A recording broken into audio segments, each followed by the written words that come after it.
मेरी गिरफ्तारी के 23वें दिन जब मुझे जज साहब के सामने पेश किया तो फाइनली मैं जुडिशियल हो गया। जुडिशियल का मतलब यह है कि अब मैं जेल चला जाऊंगा। जज साहब ने ऑर्डर लिख के दिया कि हमने बंदा जुडिशियल कर दिया है। अब जुडिशियल करके कोर्ट से बंदा डायरेक्ट जेल नहीं जाता। कोर्ट से एक बार एनसीसीआई ऑफिस वापस आता है, वहां पे उसके कुछ पेपर्स रेडी होते हैं, उसके बाद उसको जेल भिजवाया जाता है। तो जब मैं कोर्ट से एनसीसीआई ऑफिस वापस आया, वही बिग ब्रदर उधर मौजूद था। उसने मेरी तरफ देख के कहा, डकी तेरे से पैसे किसने लिए? मेरा दिल इधर मुंह में आ गया। मैंने कहा यार ये मेरे साथ क्या हो रहा है। अब क्योंकि उसने मेरे से डायरेक्ट पूछा कि तेरे से पैसे किसने लिए हैं, उसने मेरे से ये भी नहीं पूछा क्या तेरे से कोई पैसे ले रहा है, उसने मेरे से कहा कि तेरे से पैसे किसने लिए। मैंने कहा कि जी ये शुएब रियाज और उसकी टीम ने, इन्होंने जो है वो पैसे ऊपर हायर अफसरान को भी पहुंचाने हैं। कहता अच्छा कोई डिटेल है तेरे पास? मैंने कहा कि सर मैं तो इनके साथ हवालात में था, जेल में, सेल में, तो मेरी सिर्फ फैमिली को पता है कि एग्जैक्टली क्या हुआ।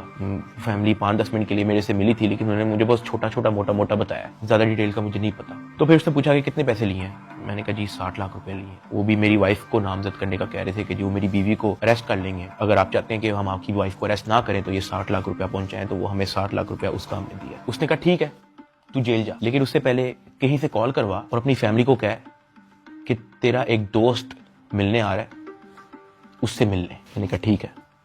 मैंने कहीं से मोबाइल अरेंज किया, मैंने फटाफट मामा को कॉल की। मुझे सिर्फ मामा का नंबर याद था। मैंने उनको कहा कि मेरा एक दोस्त आएगा, उससे मिलने। बिग ब्रदर वहां से चला गया। 5-10 मिनट के बाद मुझे भी पुलिस के डाले में बिठाया और मुझे जेल ले गया। डकी भाई को जो है तकरीबन 22 रोजा जिस्मानी रिमांड के बाद जब अदालत में पेश किया गया तो अदालत ने गुज़श्ता रोज जो है डकी भाई को जुडिशियल रिमांड पर जो है वो जेल भेज दिया। देख सकते हैं कि डकी भाई को जो है वो जेल मुंतकिल किया जा रहा है। 9 सितंबर 2025 को मुझे जेल भेज दिया जाता है। मैंने अपनी जिंदगी में वहमो गुमान में भी नहीं सोचा होना कि मेरी जिंदगी में ये दिन भी आएगा। जब मैं जेल जाता हूँ, सबसे पहले तो मेरी चेकिंग होती है, बालों के अंदर, अंडर आर्म्स, आपकी नाक के अंदर भी देखते हैं, वो आपके कान के अंदर, आपके मुंह के अंदर, आपके लिप्स ऊपर करके, आपकी जुबान निकाल के। चेकिंग होने के बाद मुझे लेके जाया जाता है मेरे सेल की तरफ, जिसको जेल की जुबान में चक्की कहते हैं। जेल के सेल का साइज आप ऐसा समझो कि कुछ 6 से 7 टाइलें हैं ना, उतना साइज होगा उसका। या फिर एक किंग साइज मैट्रेस अगर एक अंदर पड़ा हो तो वहां पे और मजीद जगह नहीं है। ये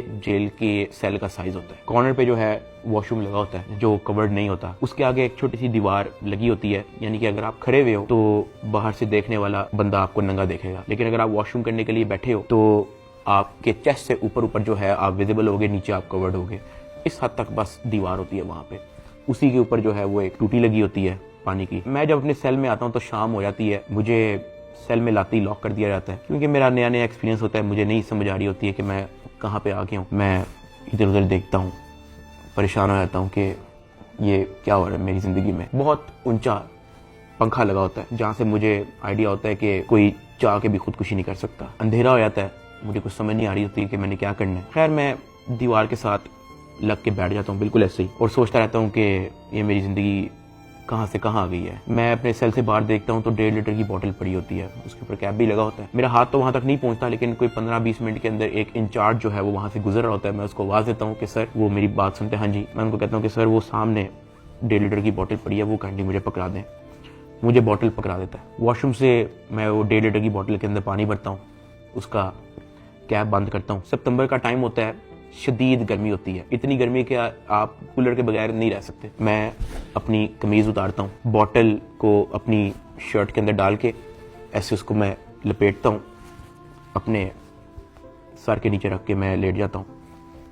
2 दिन मेरे ऐसे ही गुजरे। जेल के एक्सपीरियंस में मैं ज्यादा डिटेल में बात नहीं करूंगा इस वीडियो में, मैं वो फिर कभी आप लोगों को एक्सपीरियंस बताऊंगा। 3 दिन मैं उस सेल में रहा, मुझे किसी ने नहीं बुलाया, किसी ने कोई आवाज नहीं दी। तीसरे दिन एक ऑफिसर आता है और उसके हाथ में एक चिट होती है। वो चिट की तरफ देखता है, वो कहता है साधु रिमांड की रही। मैं अपना हाथ कर रखता हूँ कि जी सर मैं। कहता आजा तेरी मुलाकात आई है। वो फीलिंग ही बड़ी अजीब सी थी कि आपको किसी ने पूछा है, आपसे बात की है किसी ने, और इससे पहले मुझे पता ही नहीं था कि मुलाकात क्या होती है। खैर उसने मुझे मेरे सेल से निकाला, मुझे एक जगह पे ले गया, और 3 दिन बाद मैंने किसी अपने को देखा। मेरी माँ, अरूब और जिया वहां पे खड़े हुए थे, लेकिन मैं उनको मिल नहीं सकता था, उनको गले नहीं लग सकता था, मैं उनको सलाम नहीं कर सकता था, क्योंकि हमारे दरमियान में शीशा लगा हुआ था। उनकी तरफ एक लैंडलाइन पड़ा हुआ था, एक लैंडलाइन मेरी तरफ पड़ा हुआ था, और उस लैंडलाइन में ही आप बात कर सकते हो। मैंने जिंदगी में इतना बेबस फील नहीं किया। एक लैंडलाइन उनकी तरफ पड़ा होता है, एक लैंडलाइन मेरी तरफ पड़ा होता है। एक तरफ से रूप फ़ोन उठाती है, दूसरी तरफ से मैं फ़ोन उठाता हूँ और वो कहती है क्या हाल है। मैंने कहा मैं ठीक हूँ। उसके आगे वो कुछ नहीं बोलती। 2 मिनट मैं भी चुप रहता हूँ, 2 मिनट वो भी चुप रहती है। अचानक कहती है कि साद ये क्या हो गया ये सब। मैंने कहा रूप मुझे नहीं पता, मुझे नहीं पता, मेरे पास किसी चीज़ का जवाब नहीं है। ऐसे ही हमारी बात हो रही थी, अचानक ज़िया रूप को कहता कि मैंने बात करनी है साद से। मैंने कहा हाँ करवाओ। ज़िया रूप से फ़ोन ले लेता है। वो कहता है कि यार साद आपका एक दोस्त आया था। मैंने कहा हाँ। कहता है यार वो तो सारी डिटेल हमसे मांग रहा था और उसको सब कुछ पता है, तो आप उस पर ट्रस्ट करते हो।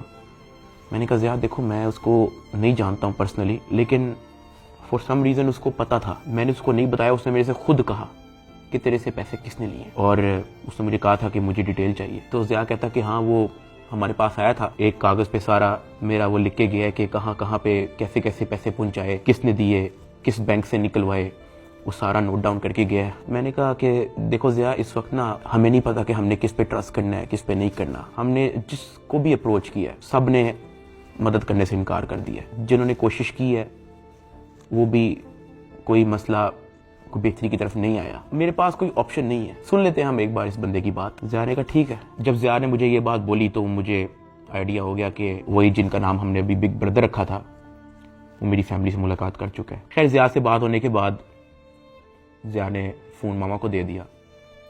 मामा भी रो पड़ी, गपशप हो रही ही। साथ उन्होंने कहा था कि ये जो आपका दोस्त आया है, कहता कि आप मेरी भी माँ है, आपको कुछ नहीं होगा, आपने अब 1 भी रुपया किसी को नहीं देना, बस जो आप लोगों ने दे दिया है उसकी मुझे डिटेल दे बस। खैर वही 15-20 मिनट होते ही हैं वो फ़ोन बंद हो जाता है। ना मुझे मामा की आवाज़ आ रही होती है, ना मेरी आवाज़ उन तक जा रही होती है। तो मुझे रियलाइज़ होता है कि मेरा वक्त ख़त्म हो गया है। वहाँ का एक इंचार्ज मुझे मेरे सेल में वापस छोड़ देता है। मैं वापस उसी जगह पे आया था।